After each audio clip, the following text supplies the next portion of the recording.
Good morning, सुप्रभात, केम छो, सलाम। उम्मीद है आप सब लोग बेहतर होंगे, अपना ध्यान रखने होंगे।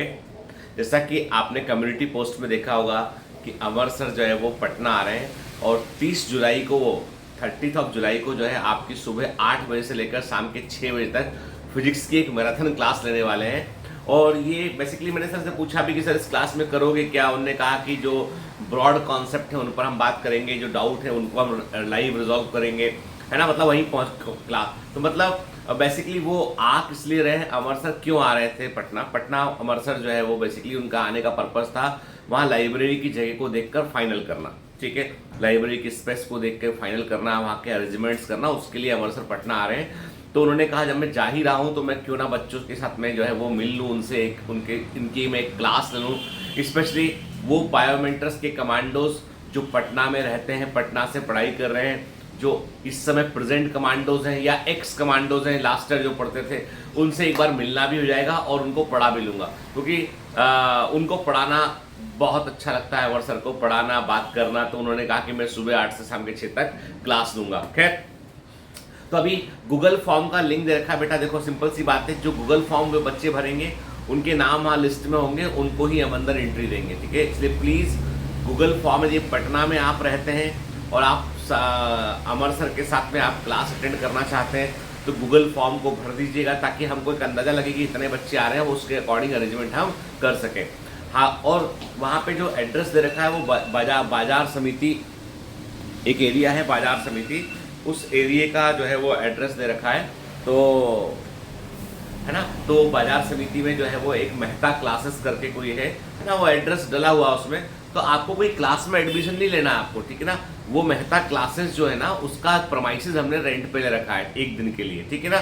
कई बच्चों ने पूछा सर क्या मेहता क्लास में एडमिशन लेना पड़ेगा अमर सर से पढ़ने के लिए, तो उनको ये बोलो और तुम वहां पहुंच जाते हो। ठीक है, तो ऐसा नहीं है। मेहता क्लासेस की जगह थी, उनके पास 400-500 बच्चों के बैठने की जगह थी, 300-400 बच्चों के बैठने की जगह है वहाँ पे, क्लासरूम है। अब हम तो एक ही दिन के लिए आए, तो कहाँ किसी होटल में क्लासरूम मिलता नहीं ऐसे, तो एक क्लासेस था, संडे को था, तो हमने वो क्लासेस को ले लिया हमने, ठीक है ना, कि एक दिन के लिए कि ठीक है। तो मतलब बेटा आना और सर की हेल्प करना। सर तो पटना में नए हैं, ज़्यादा किसी को जानते नहीं है वो, तो सर की थोड़ी हेल्प कीजिएगा, सर को थोड़ा गाइड कीजिएगा कि पटना में सर ये एरिया भी देख लो, है ना, यहाँ पर जो है आप लाइब्रेरी की अच्छी जगह मिल सकती है आपको, है ना।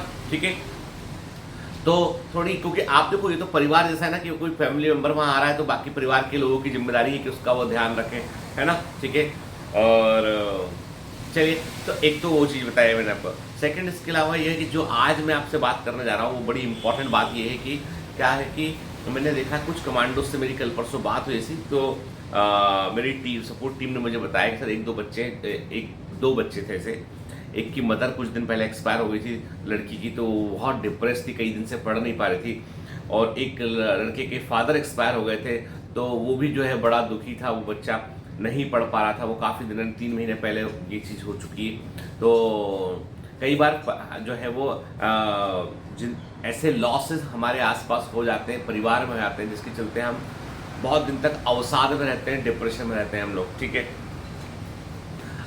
हालांकि मैं आपसे यही बोलता हूँ कि जो है जो नियरेस्ट जो डियरेस्ट लोगों का जो लॉस है उसका कोई कंपनसेशन नहीं होता है, लेकिन तब भी मैं बोलता हूँ कि ज़िंदगी जीनी पड़ती है, कोई दूसरा रास्ता होता नहीं है, ठीक है। तो मैं आपको एक छोटी कहानी सुनाता हूँ कि एक बार जो है वो एक संत होते हैं, ठीक है, एक संत होते हैं, उन संत का अपना एक आश्रम होता है, गुरुकुल होता है, जहाँ पे कई सारे बच्चे पढ़ रहे होते हैं और वो बच्चों से बहुत प्रेम से पेश आते हैं, उनका बड़ा ध्यान रखते हैं, उनको शिक्षा देते हैं। और उनके खुद के भी 2 बच्चे होते हैं, और उनका अपने दोनों बच्चों से बहुत गहरा प्रेम होता है। कभी भी ऐसा नहीं हुआ था, जब से उन बच्चों का जन्म हुआ उसके बाद से बच्चों ने होश संभाला तब से लेके अब तक कभी ऐसा नहीं हुआ था कि उन संत ने कभी अपने बच्चों के बगैर खाना खाया हो। चाहे दोपहर का भोजन हो, चाहे शाम का भोजन हो, पूरा परिवार एक साथ बैठेगा, माँ पिता दोनों बच्चे एक साथ बैठेंगे और एक साथ भोजन करेंगे वो लोग, ठीक है। ये सालों चलता आया, मतलब कई सालों से ये फॉलो करते चले आ रहे थे कि कभी ऐसा नहीं हुआ था कि उन्होंने अपने बच्चों के अलावा मतलब घर पर हो वो और बच्चे ना हो और उनके बगैर भोजन किया हो। चाहे देर हो जाए बच्चों के लिए रुका करते थे और बच्चों के साथ भोजन किया करते थे। कभी इनको देर हो जाए तो बच्चे भी रुका करते थे कि पापा के साथ भोजन करेंगे, पिताश्री के साथ भोजन करेंगे। एक बार क्या होता है कि ये संत किसी काम से जो है वो दूसरे गांव गए होते हैं, और वहाँ से लौटते में इनको थोड़ा देर हो गया होता है। दिन के समय क्या होता है, दिन के समय इनके दोनों बच्चे जो है कहीं खेल रहे होते हैं, खेलते खेलते एक गहरे कुएं में गिर जाते हैं वो, और गांव से दूर कहीं खेल रहे होते हैं वो दोनों बच्चे गहरे कुएं में गिर जाते हैं और दोनों बच्चों की डेथ जाती है। ये खबर इनकी वाइफ को लगती है, वाइफ वहाँ पहुँचती है, किसी प्रकार बॉडी निकालते हैं, लेकिन ये है कि बच्चे दोनों जो है वो एक्सपायर हो चुके, दोनों बच्चे खत्म हो चुके, और वो उनकी वाइफ जो है बहुत अवसाद में आती है। लेकिन उसको पता है कि अब ये है, ये जो उसके हस्बैंड है वो गाँव से, दूसरे गाँव से लौटने वाले। उस समय कोई टेलीफोन वगैरह तो हुआ नहीं करते थे कि फ़ोन कर दिया कि भाई ये दिक्कत हो गया है। तो वो दोनों बच्चों के शव को जो है अपने घर में किसी के कमरे में रख देती है वो, और इंतज़ार करती है अपने पति के आने का। तो जब ये शाम को लौट कर आते हैं, रात के शाम के समय देर शाम को लौट कर आते हैं, तो ये सोचती है कि जी मैंने इनको बता दिया अभी कि दोनों बच्चे खत्म हो गए, तो ये बहुत थके हारे दिन भर से बाहर निकले थे आएंगे, और इन्होंने दिन में भोजन भी नहीं किया होगा बच्चों के, तो अब मैं पहले इनको भोजन करा देती हूँ किसी प्रकार से, उसके बाद बताऊँगी ये। तो वो जो नॉर्मल रहने की कोशिश करती है, खाना वाना बनाती है और बोलती है कि आप आ गए हैं, आप पहले हाथ पैर धो के भोजन कर लीजिए। तो बोलते हैं नहीं नहीं वो तो ठीक है, बच्चे कहाँ हैं? मतलब बच्चे कहीं खेलने गए, आते होंगे, वो कहीं रुक गए किसी घर में। नहीं नहीं बच्चे आएंगे तभी भोजन करूँगा। तो बोलती नहीं नहीं आज आप भोजन कर लो, बच्चे जो है वो थोड़ा लेट रहेंगे, बोल कर गए मेरे को। नहीं नहीं आज के पहले कभी ऐसा नहीं हुआ, जितना भी लेट आएंगे, रात के 2 बजे आएंगे, 2 बजे भोजन करूँगा, बच्चों का मैं इंतजार करूँगा। वो बहुत समझाने की, मनाने की कोशिश करती कि आप भोजन कर लो, लेकिन वो नहीं मानते। वो कहते नहीं बच्चे आएंगे तभी भोजन करूँगा। तो फिर उसको दुखी होकर वो बता रही थी कि बच्चे कभी नहीं आएंगे अब, क्योंकि बच्चे खत्म हो गए दोनों बच्चे, और उनकी बॉडी जो है वो दूसरे बाजू वाले कमरे में रखी हुई है इसमें। और मैं तो इसलिए कह रही थी कि तुम भूखे हो गए सुबह से, और बच्चे जो है वो कभी नहीं आएंगे बच्चे। तो संत अपना उठते हैं, अपना हाथ धोते हैं और भोजन करने बैठ जाते हैं। पूरा भरपेट भोजन करते हैं अच्छे से, एक आध 2 रोटी भी मांगते हैं। उसके बाद भोजन करने के बाद उनकी हैबिट थी कि वो बाहर थोड़ा टहलने जाया करते थे, टहलने भी जाते हैं, आधे घंटे 1 घंटे टहलने जाते हैं, लौट के आते हैं और जो है वो सो भी जाते हैं, नॉर्मल जैसा नॉर्मल रूटीन था वो फॉलो करते हैं। तो उनकी वाइफ को बड़ा अजीब लगता है कि कोई प्रतिक्रिया नहीं, कोई एक्सप्रेशन नहीं, भोजन किया अच्छे से खाना खाया, इवनिंग वॉक पे चले गए, लौट के आके जो है वो सोने भी चले गए, कोई चर्चा ही नहीं की, कोई बात भी नहीं की इस बारे में कि कैसे क्या हो गया। तो उसको, उनकी वाइफ को बड़ी बेचैनी लगती है, वो उसको उठाती है, बोलती उठो, ये बताओ कि जो है वो दोनों बच्चे खत्म हो गए, आपने कुछ बोला ही नहीं, आपने तो भोजन नहीं करते कभी उनके बगैर, आज भोजन भी किया आपने, मैं सो नहीं पाऊंगी, क्या हुआ, ऐसा मतलब क्या आप फील कर रहे हैं? तो बोलते हैं वो कि देखो सिंपल सी बात है, वो दोनों बच्चे जो है भगवान ने, ईश्वर ने मुझे दिए थे, ईश्वर का वरदान थे। जब तक वो दोनों बच्चे रहे मैं बहुत खुश रहा, मैंने उनके साथ पूरी एक एक खुशी का पल बांटा, मैंने उनके साथ बगैर कभी खाना नहीं खाया, हम सब जो भी बनता घर में उसको बड़े मज़े में खाते, हम सब लोग चारों लोग बहुत खुश थे, दोनों बच्चों के साथ मैं बहुत खुश था। अब ईश्वर ने वो दोनों बच्चे वापस मांग ले लिए, ईश्वर ने वो दोनों बच्चे वापस ले लिए मुझसे।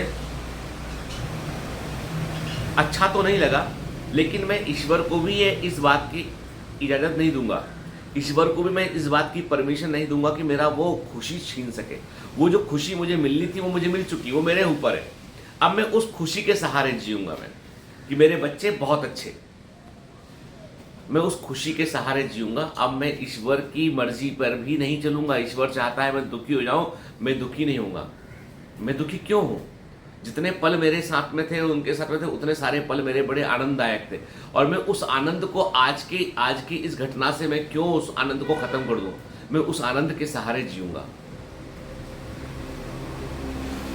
जिसके थे उसने वापस ले लिया, जब तक मेरे साथ थे मुझे बहुत खुशी मिली, और मैं उस खुशी को जिंदा रखना चाहता हूं। इसलिए मैं कभी इस बारे में ना पूछूंगा ना सोचूंगा इस बारे में। अगले दिन वो संत अपने बच्चों का अंतिम संस्कार करते हैं, अपने आश्रम जाते हैं, अपने आश्रम में बाकी बच्चों से बहुत प्रेम से रहते हैं, उन बच्चों का बहुत ध्यान रखते हैं। The moral of story is that कि उस दुख को, ये मैं ये नहीं कहता हूं कि दुख नहीं हुआ होगा, उन संत को बहुत गहरा दुख हुआ होगा, बहुत अंदर से बड़ा बुरा लगा होगा उनको, लेकिन उसने उन दुख को जो है अपने पुराने पलों पर हावी नहीं होने दिया। क्योंकि जितने पल अच्छे गुजारे हैं ना, वो पलों को धूमिल करने का राइट किसी को नहीं है। उसको कोई नहीं छीन सकता, वो आपकी अपनी अमानत है। जिन घटनाओं पर नियंत्रण नहीं है हमारा, जिन लॉसेस को रोक नहीं सकते हैं, तो उसकी विषाद क्यों करें? मुद्दा वही है, मैं कहता हूं, मैं देखो, मैं आपसे कहता हूं बहुत कठिन बात है, लेकिन आपको उस अवसाद से उभरना होगा। बॉम्बे में एक व्यक्ति है, उसके बेटा बाइक पे जा रहा था, सड़क पे गड्ढे थे, गड्ढे में बाइक गई, गिर पड़ा, ट्रक ने रौंद दिया। उसके बाद बहुत दुख हुआ उसको, उसने अगले दिन जो है वो 2-4 जैसे 3 दिन गुजरे, उसने अपने स्कूटर में उसने सीमेंट रखी, गिट्टी रखी, जहां से निकलता है पहले गड्ढा पुरता है और उसके आगे बढ़ता है। पोथोलमैन नाम है, आप गूगल करना, पोथोलमैन, POTHOLE, पोथोलमैन नाम है उसका, गड्ढे भरने वाला व्यक्ति। उसने जाने कितने किलोमीटर के गड्ढे भर डाले उसने। अब रोज गड्ढा भरते में अपने बेटे को याद करता है कि गड्ढा भर दूं मैंने तो किसी और का बेटा नहीं बचेगा।